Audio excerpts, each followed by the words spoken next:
The new web is a tool for bringing together the small contributions of millions of people and making them matter. The new web refers to the development of the internet into an interactive medium where everyone is able to not only download but also upload information. Thanks to the new web, it is easier for people to communicate with each other. Now everyone can show his opinion and everyone is able to express his creativity. It aren't only the pros who can tell how things are going. The new web democratizes the media. But is this a good or a bad thing? Everyone will use digital media to express themselves, and then there will be an abundance of others. What happens to the playing field between experts and amateurs? And what will happen to us when we can do more things with media? Will we use more media? And are we still always aware that we are using media? Or are we slowly turning into media zombies? There are a lot of different ways in which we can express ourselves in media. We can put status updates on Facebook or Twitter, post pictures on Instagram, or make videos on YouTube. In this documentary, I'd like to find out if this is a good or a bad thing. Well, that's great.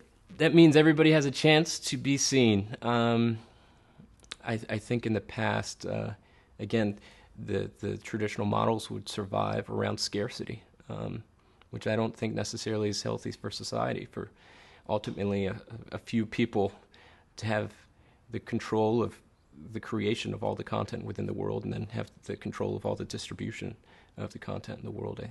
Now with the internet, people have access to create and distribute on their own. People can share their own thoughts and feelings, experiences, talents, which I think is a great thing. So, according to Chad Hurley, the co-founder of YouTube, it is a good thing. Everyone can express their thoughts and feelings. But is the web really so democratic? Clay Shirky talks about that in his interview with the BBC.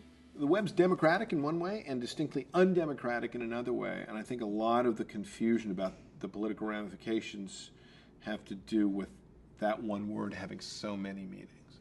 So it's democratic in that it quite literally delivers power to the people. It essentially opens up participation in the public sphere. I say to them, in the 20th century, if you had something to say in public, you couldn't. Period. Right? If you were a civilian, if you were a citizen but not a media professional, you could not broadcast a message, no matter how hard you tried. In fact, people who went out of their way to try to get messages out in public through amateur channels, right, holding up signs on the street or by the roadside, were widely regarded as being kind of off their rockers. And that change is enormous, that anyone who wants to participate has at least the means to participate is a huge change. So in that sense of the word democratic, the web has been this huge increase in the participatory logic of the media environment. If by democracy, though, you don't just mean engagement and participation and availability to be part of the public sphere, but you mean the contending of political ideas in such a way that an outcome is reached and it balances the rights of the minority with the rights of the majority, the web is not democratic at all. Because the kind of democratic structures you need, things like everybody gets to vote, but each person only gets one vote, we can't even tell who anybody is. So we have no way of saying we can be sure we're being fair in counting votes, right? We don't have official forums in which things are debated and after some contentious period of bringing the ideas to bear, a decision is reached and that decision is legitimated by the will of the people. And so what you get in the web is all of the contending of special interest that you expect in a democracy, but you don't get many of the mechanisms for defending the overall process or outcome from those special interests. According to Clay Shirky, the web is not totally democratic, but it really is changing. In the 20th century, you couldn't just say something in public, which is now possible. We are using the web for that. The fact that we can now better express ourselves may be a good thing, but what if we are expressing ourselves a little too much and get more and more sucked up by the web? We are now coming to the point where we have to ask ourselves if we're not going too far. if media isn't taking over our lives a little too much? There are so many technical developments that make our lives increasingly determined by media. A good example is Milo, a prototype of artificial intelligence. Milo is an artificial character that can recognize people by their faces, voices, and emotions. And this is Claire. She's going to introduce you to Milo. Hi, I'm Milo. How are you doing? Hi, Claire. You okay? Actually, I'm a bit nervous. You? Nervous? I don't believe it. This is the first time that thousands of people are going to see this. Thousands of people? Here we're seeing Claire being recognised, and the emotion in Claire's voice being recognised, and that emotion reflecting in Milo's face. Those are all being seen for the first time. So listen, I was thinking today you should let me beat you at football again. That is if you finished your homework. You have finished your school project. What happened there is that Claire knew Milo so well, she knew when he was worried about something. His head was down, he wasn't looking at the camera so much, and this is about you meeting a character, a person. Well, why don't I help you with yours? Then yours will be brilliant. All right. I could just try to catch some fish. Draw some pictures in my journal. Maybe I'll do okay this time. I think that's a good idea. Lift off! Ooh. Don't know till I try, do I? Exactly. See? I've got everything we need. Well, great. Let's get started then. You've got to put these goggles on. Goggles? Put them on like this. Okay. What? Like that? Claire has been thrown a pair of goggles. Notice what she did. This wasn't acted. She felt the need to reach down for those goggles. Now, everybody, every single person that has experienced this reaches down because they feel so connected to Milo's world. By designing characters like Milo, the boundary between the real world and the virtual world gets blurred. Because of technological developments like these, we are increasingly connected to media and the wall between these two worlds breaks down. If this happens, it becomes less and less clear what the real world is and what the fake world is. Let's take an example of a film in which this happens. Of course, this is a film, so it's not real, but it's a good example of what is happening. The movie I'm talking about is The Matrix. Let's start with an important fragment from this film.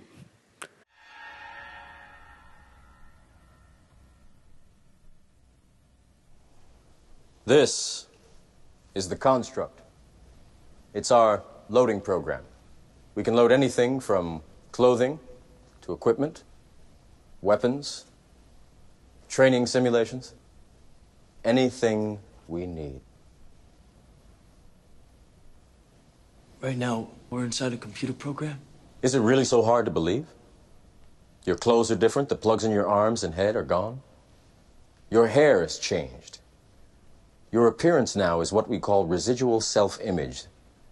It is the mental projection of your digital self. This isn't real. What is real? How do you define real?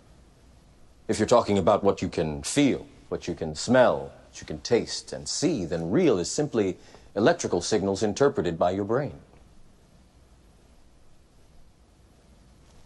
This is the world that you know. The world as it was at the end of the 20th century. It exists now only as part of a neural interactive simulation that we call the Matrix. You've been living in a dream world, Neo. This is the world as it exists today.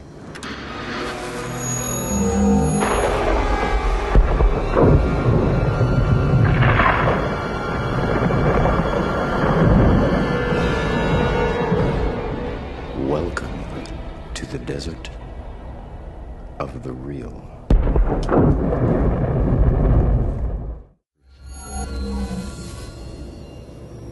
What is the Matrix? Control. The Matrix is a computer-generated dream world, built to keep us under control in order to change a human being into this? No. I don't believe it. It's not possible. I didn't say it would be easy, Neo. I just said it would be the truth. Stop. Let me out. Let me out! I want out! The main question in this film is the world an illusion? The main character slowly discovers that the world he lives in is not real. He lives in a virtual world. The world he lives in is controlled by powerful machines with artificial intelligence that control everyone's lives. Of course, The Matrix is a movie, and the story is simply invented by the writers. But there is some truth in it. What if we are all living in a virtual world? Because of the new web and other new inventions, for example Milo, we do more and more with media. We are living in media.